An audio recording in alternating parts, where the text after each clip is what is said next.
Welcome my friends. Bank Nifty analyser YouTube channel में आप सभी का स्वागत है।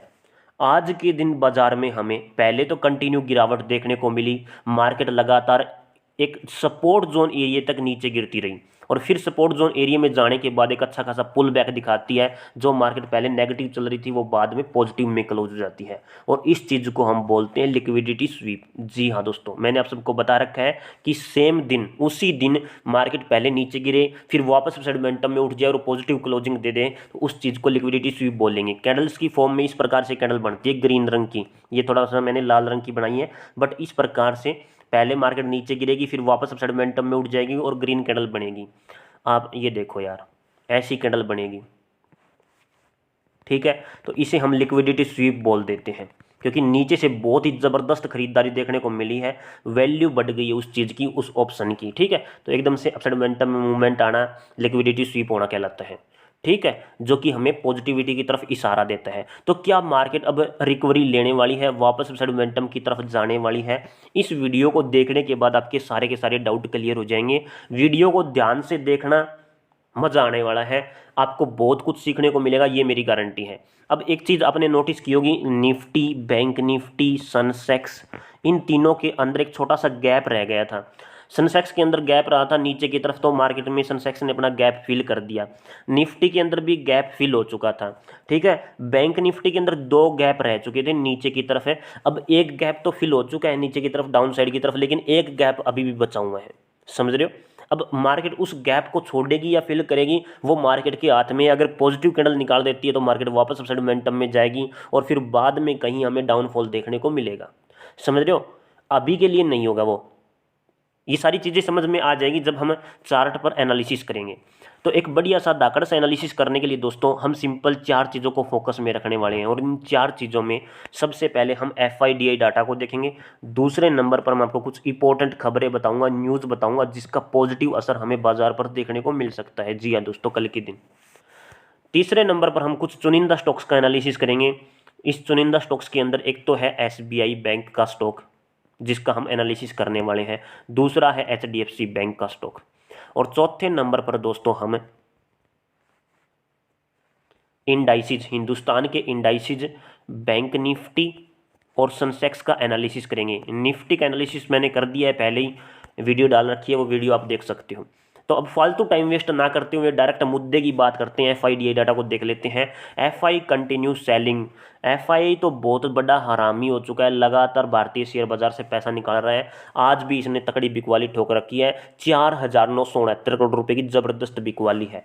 DI की अगर बात करो तो 5,929 करोड़ रुपए की ज़बरदस्त खरीदारी है। आप देखोगे तो सिर्फ 1,000 पॉइंटों के बीच का अंतर है, लगभग 1,000 पॉइंटों का अंतर है। ठीक है, फ्यूचर की बात करो, ऑप्शन की बात करो, ज़बरदस्त बिकवाली है। और इसके अलावा स्टॉक्स, फ्यूचर की बात करें, ऑप्शन की बात करें तो यहाँ पर भी कुछ ज़्यादा बड़ी खरीदारी बिकवाली नहीं है। बट ऑल ओवर डाटा ये मायने रखेगा हमारे लिए और एक ये वाला डाटा मायने रखेगा। ठीक है, तो डाटा देखोगे तो हाल फिलहाल ये अभी भी नेगेटिविटी की तरफ इशारा कर रहा है। तो ओपनिंग के साथ में थोड़ी मोटी मार्केट नेगेटिव रह सकती है। पूरे दिन की बात नहीं कर रहा, पूरे दिन के लिए तो पॉजिटिविटी के संकेत मिल रहे हैं कल के दिन। जी हाँ दोस्तों, शुरुआत में हो सकता है कि थोड़ा मोटा डाउनफॉल देखने को मिले, लेकिन पॉजिटिव क्यों बोल रहा हूँ वो न्यूज़ के हिसाब से बोल रहा हूँ मैं। ठीक है, ये भी आपको बताऊंगा अभी। तो शुरुआत में और ओपनिंग थोड़ी मोटी, जैसे ही 9:15 पर मार्केट ओपन हो तो थोड़ी मोटी नेगेटिव साइड रह सकती है, बट कोई दिक्कत नहीं है और पूरे दिन के लिए पॉजिटिविटी का संकेत मिल रहा है। ठीक है, अब बात करते हैं कुछ इंपॉर्टेंट खबरों के बारे में कि खबर क्या क्या आ रही है। यहाँ से आपको पता लगेगा कि मैं पॉजिटिव क्यों बोल रहा हूँ पूरे दिन के लिए। तो दोस्तों ये अपना टेलीग्राम चैनल है जिसका नाम है बैंक निफ्टी एनालाइजर। यहाँ पर मैं न्यूज़ वगैरह अपडेट करता रहता हूँ। आज की ताज़ा खबर, stock market today news, FI continue selling कर रहा है, मान नहीं रहा। ठीक है, data is all over flat, ये भी लिख दिया मैंने। US का CPI डाटा आ चुका है, जो मैंने पहले बताया था कि 12 तारीख के आसपास ये डाटा आएगा, शाम को 7 बजे के आसपास है। तो फाइनली डाटा पहुंच चुका है हमारे पास है और डाटा बढ़ के आया है, ये आप यहाँ पर देख सकते हो, स्क्रीनशॉट मैंने डाल दिया है। US CPI data month on month, CPI month on month, ये कोर, ये CPI simple month on month का डाटा है और ये ईयर ऑन ईयर का डाटा है। तो आप देख सकते हो कि कुछ कुछ पॉइंटों में यहाँ पर जो महंगाई है, ठीक है, US का जो CPI डाटा मतलब कि कंज्यूमर प्राइस इंडेक्स का डाटा, हर एक व्यक्ति के हिस्से में थोड़ी मोटी महंगाई बढ़ी है। ठीक है। आप ये भी कह सकते हो कि पिछला अनुमान ये था कि 0.3% आएगा, लेकिन आया 0.4%, बढ़ के ही आया। टोटल डाटा जो है वो फ्लैट भी कह सकते हो आप, कोई दिक्कत नहीं है। ठीक है, तो इस डाटा का इफेक्ट हमें यूएस मार्केट पर जरूर देखने को मिलेगा। महंगाई बढ़ी है तो ऑटोमेटिक ये थोड़ा मोटा नेगेटिव असर बाजार पर डाल सकते हैं। ओके, इसके अलावा 8:30 बजे के आसपास फेड चेयरमैन मिस्टर जोरेम पोवेल का टेस्टिफाइज है। ठीक है, कुछ स्पीक्स वगैरह होने वाली हैं, तो जैसे ये आप ऑनलाइन देख सकते हो। ठीक है, इन खबरों को। तो डाटा अभी यहाँ पर थोड़ा मोटा पॉजिटिव निकल गया है। हिंदुस्तान के डाटा की बात करते हैं, अपने डाटा की। यहाँ पर देखो, India consumer price index CPI data year on year का डाटा निकल के आ चुका है। प्रीवियस था 5.22%, फोरकास्टिंग थी 4.6% के आसपास की। एक्चुअल में डाटा निकल के आया है 4.31%। नेगेटिव आया है, घट के आया है। घट के आने का मतलब कि पॉजिटिव इफेक्ट डाल सकता है हमारी मार्केट पर। ये इसीलिए कह रहा था मैं, समझ रहे हो। ये डाटा घट के आया है, बट आना चाहिए था थोड़ा सा बढ़ के। मैं ये सोच रहा था कि बढ़ के आएगा, मैंने पिछली वीडियोज़ के अंदर ये भी बताया था कि डाटा बढ़ के आ सकता है, बट नहीं आया, नेगेटिव आया था। पॉजिटिव असर डालेगा मार्केट पर। ठीक है, मेरे हिसाब से पॉजिटिव असर ही डालना चाहिए मार्केट में, क्योंकि अब जितना भी डाटा ये आया है ना, जितनी बार भी डाटा आया है, 12 तारीख को, 12 फरवरी को, और 13 जनवरी 2025 को, दिसंबर 12 को, ये सब डाटा घट के आए हैं और इन सब का असर भी पॉजिटिव देखने को मिला है। ठीक है, अभी लाइव प्रूफ करके भी आपको दिखा दूंगा। तो ये न्यूज़ थी, इसके अलावा ज़्यादा कुछ इंपॉर्टेंट न्यूज़ नहीं है इंडिया। और ये देखो डाटा फ्लैट है, ये सब कुछ है। आज हम एसबीआई और एचडीएफसी बैंक का एनालिसिस करेंगे। ठीक है, तो ये डाटा थे, इंपॉर्टेंट डाटा थे। इफेक्ट इनका पड़ता है, बिटकॉइन पर पड़ता है, यूएस की मार्केट पर भी पड़ता है, क्रिप्टो करेंसी के अंदर भी पड़ता है। ठीक है, सारी चीज़ें बता दी। बिटकॉइन और क्रिप्टो करेंसी एक ही है। तो अभी हमने एफआईडीआई डाटा देख लिया, मैंने न्यूज़ आपको बता दी। अब बात करते हैं कुछ चुनिंदा स्टॉक्स के बारे में, उसके बाद बैंक निफ्टी और सेंसेक्स की बारी आएगी। लेकिन उससे पहले सभी दोस्तों से रिक्वेस्ट करूंगा कि जो भी दोस्त चैनल पर नए जुड़े हैं, चैनल को अवश्य सब्सक्राइब करें, ताकि आने वाली हर वीडियो का लेटेस्ट नोटिफिकेशन आपको तुरंत प्राप्त हो सके। जैसे ही वीडियो डालूँ तुरंत आपको पता लग जाए कि भाई वीडियो आ चुकी है। ठीक है, तो सबसे पहला जो स्टॉक है वो है एचडीएफसी बैंक, जिसका टाइम फ्रेम मैंने 1 डे का सेट कर रखा है, और इसका हम एनालिसिस करने वाले हैं। सप्लाई डिमांड का यूज करेंगे, और जो स्ट्रक्चर के अंदर पैटर्न बन रहा है वो भी मैं आपको बताने वाला हूँ। ठीक है, तो ये सप्लाई थी और ये सप्लाई थी, थोड़ी सी बढ़ गई है, कोई दिक्कत नहीं है, बट ये सप्लाई मैच करती है। और इसके बाद यहाँ पर कोई पॉजिटिव कैंडल नहीं आई, तो सप्लाई डबल होनी चाहिए थी, और डबल का भी 50% इसने यूज किया, और वहाँ पर इसने पॉजिटिव कैंडल दे दी और वहाँ से उठने लग गई। ठीक है, तो ये रीज़न यहाँ पर उठने का था, बहुत बढ़िया मोमेंटम था इसका। ये सेंट्रल एरिया है, इससे पहले की डिमांड उसके बाद की डिमांड मैच होनी चाहिए। एक्स्ट्रा थोड़ी मोटी डिमांड दे दी, बट कोई दिक्कत नहीं है, क्योंकि यहाँ पर भी ये साइडवेज जोन के अंदर है। ठीक है, तो ये कुछ ऐसे समझ सकते हो आप कि ये एक रेक्टेंगल लेता हूँ मैं, और ये एक ऐसा एरिया कह सकते हो आप, जहाँ पर इसकी डिमांड टोटल ख़त्म होती है। जैसे कि ये एक डिमांड हो गई, इस लेवल से लेकर के इस लेवल तक डिमांड हमें देखने को मिली है लगभग लगभग, और उसके बाद इस लेवल से लेकर के यहाँ तक की डिमांड, और देन फिर ये कहाँ गया यार, अरे हो क्या रहा है, इसका डबल करना पड़ेगा हमें। डबल ये ले लेते हैं, यहाँ से ही ले लेते हैं। ठीक है, जी हाँ, ये रहा। तो ये यहाँ से लेकर के यहाँ तक का मोमेंटम मैंने पकड़ लिया है। अब आप देखो यहाँ पर क्या हुआ है, इसका 50%, यानी कि लगभग लगभग 1.5% उठी है। ये दोगुनी होती है, दोगुनी यहाँ पर है। अब नेगेटिव कैंडल यहाँ पर बिठा दी 50% एरिया पर, या तो ये 1.5% एरिया बिठाता है, या फिर ये दोगुनी कर देता है। कभी कभार दोगुनी, कभी कभार 1.5% पर ये पलटी मारता है। तो यहाँ पर इसने 1.5% पर पलटी मार दी। ठीक है, नीचे गिर गई, कोई बड़ी बात नहीं है। उसके बाद टोटल सप्लाई यहाँ पर खत्म होती है, क्योंकि पिछली सप्लाई, ये वाली सप्लाई यूज करनी पड़ेगी। इसमें थोड़ा मोटा झोल कर दिया, बट कोई दिक्कत नहीं है। ये वाली सप्लाई, फिर ये वाली सप्लाई यहाँ तक डबल होती है, तो ये भी 50% एरिया से उठ गई, कोई दिक्कत नहीं है। स्टॉक बहुत बढ़िया तरीके से चला। उसके बाद मैंने आप सभी को क्या बताया था, मैंने ये बोला था कि इस लेवल के नीचे, इस बॉक्स से नीचे निकलती है तो 1570 रुपये का मोमेंटम हमें देखने को मिल सकता है। ये स्ट्रक्चर बोल रहा है। ठीक है, ये मेरा एनालिसिस बोल रहा है। उसके बाद यहाँ से उठा, उठने के बाद पहला मोमेंटम मैंने 1717 रुपये के आसपास का बताया था, ये अभी पड़ा हुआ है। उसके ऊपर ही चली गई, बल्कि 1760 रुपये के आसपास चली गई। तो अब ये वापस नीचे आ रही है। यहाँ पर ये जो बॉक्स बनाया हुआ है ना मैंने, ये फेयर वैल्यू गैप है। It's called a FVG, this is a fair value gap. तो इस फेयर वैल्यू गैप के नीचे अगर मार्केट निकल जाए, जैसे कि आज नीचे निकली जरूर है बट क्लोजिंग नहीं दी, अगर क्लोजिंग दे देगी तो हम यहाँ पर डाउन साइड में पी साइड की तरफ ट्रेड के बारे में सोच सकते हैं। ठीक है, तो ये मैंने पहले लिख दिया था 1686 रुपये का यहाँ पर लेवल बैठ रहा है। इस लेवल के नीचे क्लोजिंग होने पर डाउन फॉलिंग देखने को मिल सकती है, ये बात पहले ही बताई थी, अब भी बता रहा हूँ। अब ये दोबारा से अगर वापस मोमेंटम में उठ गई, यहाँ पर कोई ऐसी कैंडल दिख गई हमें, ये देखो ये दिख रही है बट ये पॉजिटिविटी की तरफ इशारा कर रही है। जैसे बाहर निकलेगी 1717 रुपये से ऊपर, हम यहाँ पर इस लेवल से ऊपर इस लेवल तक का मोमेंटम देख सकते हैं। कहाँ गया टी, ये रहा टी, ये रहा प्राइस लेवल। ठीक है, तो ये यहाँ तक का मोमेंटम हम चेक कर सकते हैं, 1767 और फिर 1798, दो टारगेट बैठे हुए हैं ऊपर की तरफ, support zone, sorry resistance level कह दो आप, क्योंकि यहाँ पर भी ये 2 बार सपोर्ट बना चुका है। ये देखो यहाँ पर 2 बार सपोर्ट बना चुका है, यहाँ से उठा, यहाँ से उठा, यहाँ से रिजेक्शन फेस किया, तो मोस्ट इंपॉर्टेंट लेवल है 1767 का। तो 1717 से ऊपर निकलने पर 1767 देन 1798, ये मेरा एनालिसिस बोल रहा है। मैं किसी भी व्यक्ति विशेष को कोई भी खरीदारी या बिकवाली का नहीं कह रहा हूँ। ठीक है, ये जस्ट मेरा एनालिसिस है, मैं एनालिसिस करके आपको बता रहा हूँ कि कौन सा स्ट्रक्चर यहाँ पर बन सकता है, कौन सी की पॉसिबिलिटी है। अब अगर ये डाउन साइड की तरफ खिसकता है तो कौन सा मोमेंटम यहाँ पर रह सकता है, तो डाउन साइड की तरफ जैसे इस लेवल को ये क्रॉसिंग करता है, यानी कि लगभग ये इस लेवल 1698 का क्रॉसिंग करता है, तो फिर ये यही लेवल बैठ जाएगा, आप देख सकते हो। ठीक है, तो ये है मेरा एनालिसिस HDFC बैंक का। अब बात करते हैं SBI बैंक के एनालिसिस के बारे में। टाइम फ्रेम 1 डे का सेट कर रखा है, इसका बहुत पहले एनालिसिस किया था मैंने, ये आप देख सकते हो सेंट्रल एरिया था ये। ठीक है, हाँ बिल्कुल सही है, टोटल गिरावट ये इतनी थी, तो ये गिरावट हुई, देन फिर सेंट्रल एरिया तैयार हुआ, उसके बाद फिर यहाँ पर उतनी गिरावट हुई है जितनी की पहले थी, लगभग उतनी गिरावट देखने को मिली है। उसके बाद ये वॉल्यूम एक्सपेंशन का उदाहरण है। ठीक है, आप ये समझ सकते हो, ये ट्रायंगल से पैटर्न भी समझ सकते हो। वॉल्यूम एक्सपेंशन के बारे में बताया था मैंने आज की निफ्टी वाली वीडियो के अंदर कि मार्केट में पहले डिमांड कम होती है, फिर बढ़ जाती है, फिर और बढ़ जाती है, फिर और बढ़ जाती है। तो ये चीज़ें मैंने बता रखी है आप सभी को।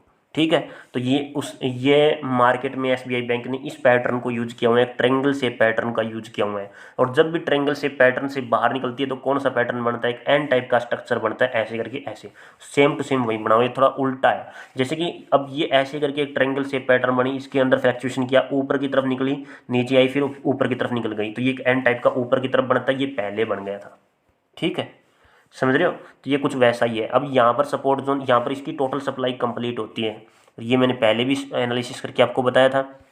तो यहाँ पर इस लेवल पर पहले आ चुकी थी, अब दोबारा से रिटेस्ट करने के लिए इस लेवल पर आई है, और यहाँ पर डोजी टाइप की कैंडल का फॉर्मेशन यहाँ पर आज के दिन किया है, तो ये पॉजिटिव ट्रिगर के रूप में काम कर रही है। हो सकता है कि थोड़ा मोटा पहले डाउन साइड की तरफ और खिसक जाए, लेकिन पॉजिटिव ट्रिगर के रूप में ये काम कर रही है। जैसे ही इस लेवल के ऊपर निकले, यानी कि लगभग ये इस लेवल के ऊपर निकले, तो मेरा एनालिसिस बोलता है कि यहाँ पर हमें मोमेंटम देखने को मिल सकता है। जी हाँ दोस्तों, W टाइप के पैटर्न का फॉर्मेशन हुआ यहाँ पर ऐसे करके, देन ये ऐसे ऐसे, ठीक है, पहला मूव फेक, देन रिवर्स, फिर वापस डाउन साइड की डायरेक्शन में, देन अगेन मोमेंटम में।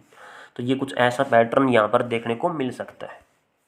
ठीक है, जैसे ये इस लेवल के ऊपर क्लोजिंग दे एक भी कैंडल, तो ऊपर की तरफ का मोमेंटम यहाँ पर लगभग ये देखो, अरे ये क्या हो गया,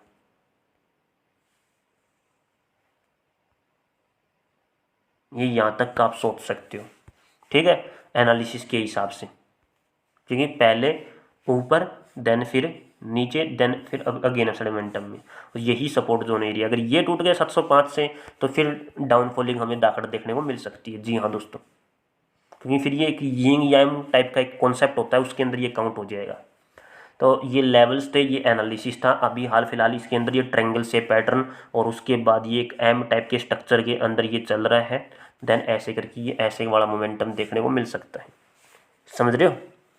अब बात करते हैं बैंक निफ्टी के बारे में। तो बैंक निफ्टी का चार्ट मैं ओपन कर लेता हूँ, फटाफट ओपन हो जाए मेरे भाई। हाँ, तो बहुत बड़े तरीके से आज लिक्विडिटी स्वीप हुई है इसके अंदर भी, और ये यहाँ पर जो था ये एक फेक ब्रेकआउट था, और यहाँ पर प्रॉपर ये जो घूम फिर के आई है दोबारा से, अब ये रियल वाला है, समझ रहे हो, क्योंकि ये डब्ल्यू टाइप का पैटर्न बना, बॉटम सपोर्ट जोन एरिया के पास मार्केट चल रही है, तो ब्रेकआउट दिया, फिर वापस दोबारा से रीटेस्टिंग करने के लिए आ रही, देन रीटेस्टिंग करना कहाँ पर चाहिए था, यहाँ पर करना चाहिए था, बट ये नीचे की तरफ क्यों कर रही है, क्योंकि मार्केट जो है वो डाउन फॉलिंग के अंदर चल रही है। डाउन फॉलिंग मतलब कि ये ऐसे पैरेलल चैनल को काउंट कर रही है, ऐसे काउंट कर रही है अपने आप को, समझ रहे हो, तो कुछ ऐसा मोमेंटम आप ये भी सोच सकते हो कि ये ऐसे करके ये ऐसे चल रही है, ठीक है, डाउन फॉलिंग रेंज के अंदर होती है ना, तब ये ऐसा ही करते हैं। अब यहाँ तक क्यों नहीं गई, वैसे तो जाना चाहिए था यहाँ तक, क्योंकि इन्वर्टेड HCR का पैटर्न बन रहा है, ऐसे करके ऐसे यहाँ तक जाना चाहिए था, बट नहीं गई।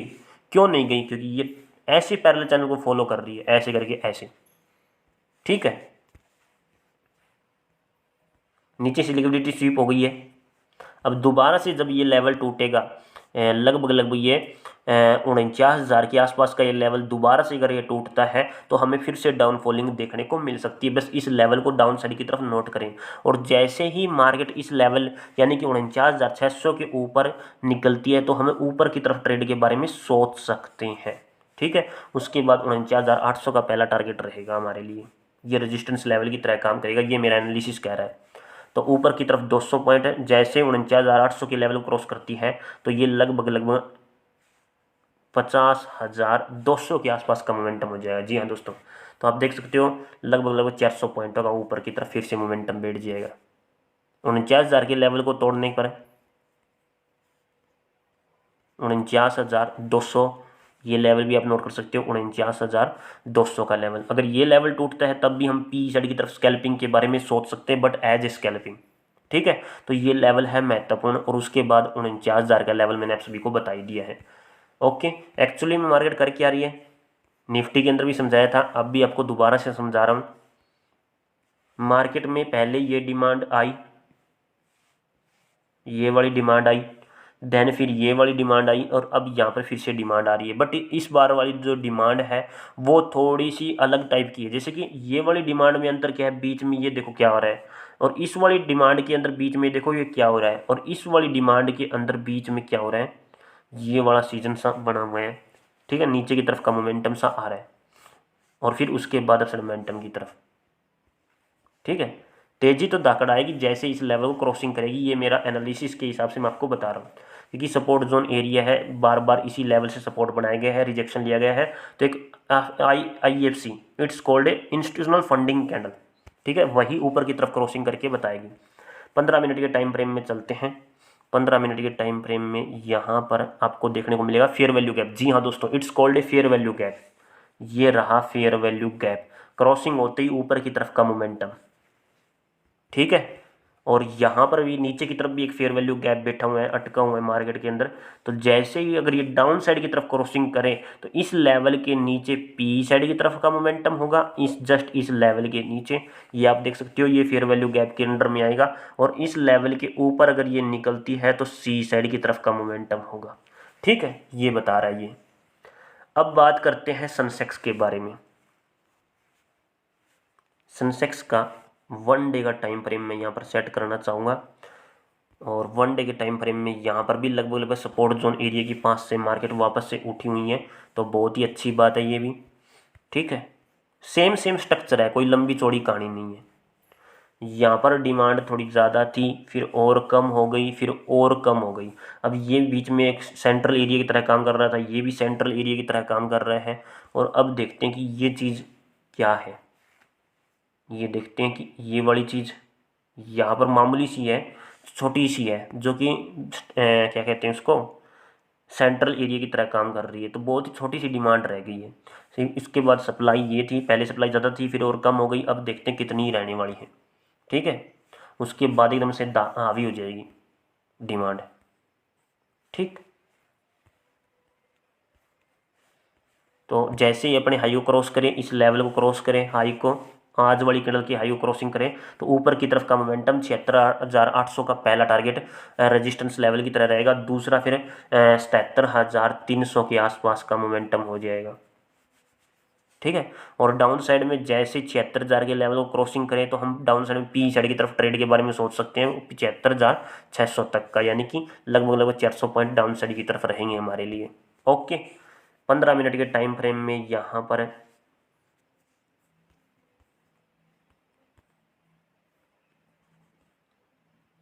नीचे की तरफ तो एक फेयर वैल्यू गैप है, नीचे की तरफ जस्ट छोटा सा फेयर वैल्यू गैप है। अगर ये टूट गया तो यहाँ पर हम डाउन साइड में पी साइड की तरफ स्कैल्पिंग के बारे में सोच सकते हैं। ओके, और ये देखो कितना बढ़िया पैटर्न बना हुआ है, नीचे गिरी साइडवेज हुई, नीचे गिरी देन अगेन अपसाइड मोमेंटम में उठ गई। तो पहला टारगेट यही था, ये इसे बोलते हैं इन्वर्टेड HCR पैटर्न। जैसे इस लेवल क्रॉस करेगी तो ये मोमेंटम, ये वाला बॉक्स। ठीक है, तो वीडियो देखने के लिए आप सभी का बहुत बहुत धन्यवाद। भारत माता की जय दोस्तों, मिलता हूँ नेक्स्ट वीडियो में।